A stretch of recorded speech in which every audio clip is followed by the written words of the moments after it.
Hey, here we are today, still in Daniel chapter 2. And remember, in Daniel chapter 2, we're talking about that only God's kingdom sustains through the ages for eternity. And then when we start looking at Daniel, what we find is that, remember yesterday, we have a gracious God, a God that loves us. And that's why he has chosen us and given us love and given us an opportunity to be part of this kingdom. Before that, what we did is we looked and we saw that, God is a wise God. And so God knows all the mysteries. And so we trust and rely on him.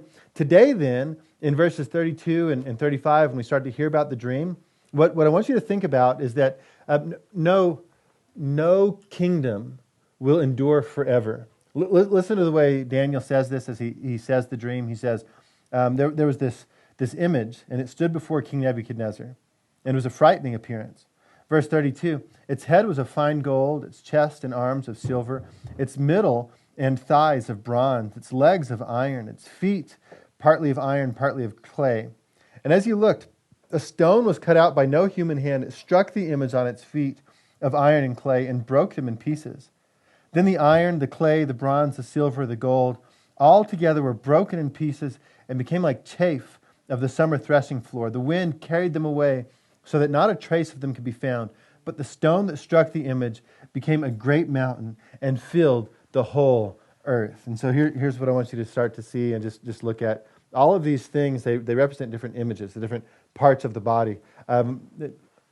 Not important to focus on what kingdoms they represent. What's important is to focus on that none of them survive. The point of all of this, the big point, is that none of these kingdoms survive. None of the earthly kingdoms survive. Nothing made by human hands survives forever. Not Nebuchadnezzar's kingdom, not my kingdom.